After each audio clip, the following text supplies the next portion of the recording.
पिछली श्रृंखला में हमने सज्जनों के गुण पर विचार किया और हमने यह देखा कि गुण जो है वह जाति या धर्म और वंश के अधीन नहीं होता, बल्कि कहीं भी चाहे वो गुण किसी भी धर्म में हो सकता है, किसी व्यक्ति में हो सकता है, चाहे वह छोटे जगह पर पैदा हुआ हो, छोटे वंश में पैदा हुआ हो या बड़े वंश में पैदा हुआ हो।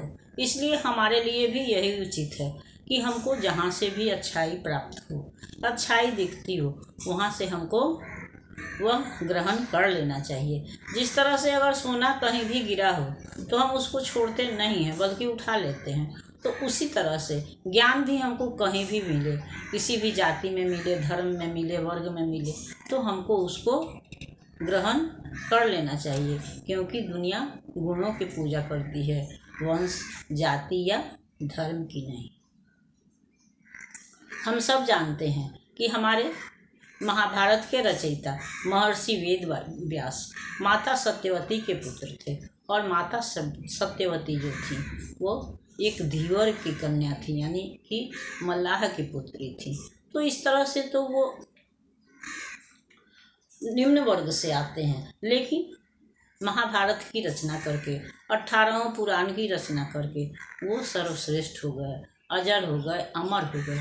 तो उनका गुण जो है वह ग्राह्य है।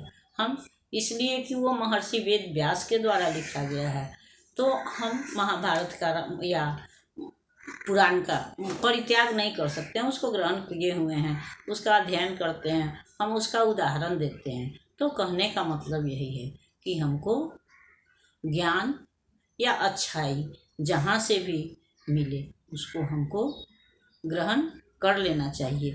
क्या है कि हमारी प्रतिष्ठा जो है वो हमारे ज्ञान से है, हमारे वंश या धर्म से नहीं है, क्योंकि वही कहा भी गया है कि बड़े न हुजे गुणन बिना बिरद बड़ाई पाए, कहत धतूरा सो कनक गहनो गढ़े न जाए। अगर हम उच्च वंश में ही पैदा होकर के और गुणहीन हैं तो हमको कोई बड़ा नहीं कहेगा, कोई हमको प्रतिष्ठित नहीं करेगा, प्रतिष्ठा नहीं देगा, हमारा सम्मान नहीं करेगा।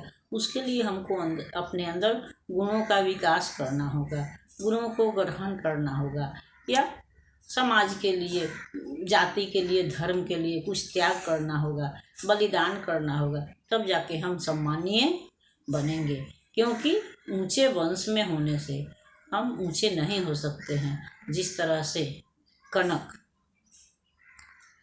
हम सोना को भी कहते हैं और कनक धतूरे को भी कहते हैं। तो कहा लेने से सोना और धतूरा दोनों का नाम एक है, लेकिन दोनों कभी एक नहीं हो सकते हैं।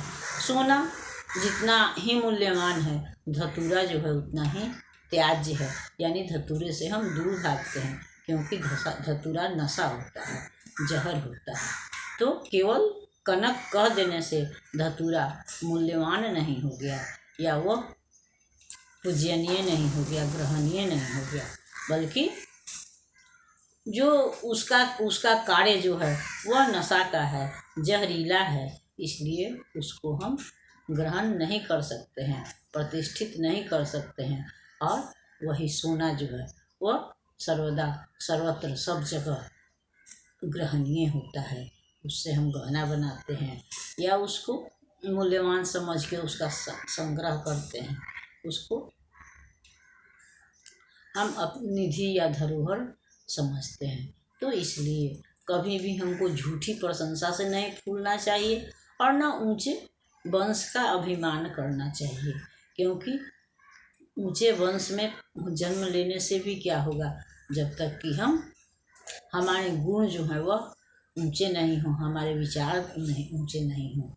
जिस तरह से कि वही सोने के कलश में सुरा भरा होगा तो कोई उसकी प्रशंसा नहीं करेगा। इसलिए कहने का मतलब ये है कि हमको अपने गुणों का विकास करना चाहिए, और इसके लिए गुण हमको जहाँ से भी मिले वहाँ से हमको उसको ग्रहण करना चाहिए।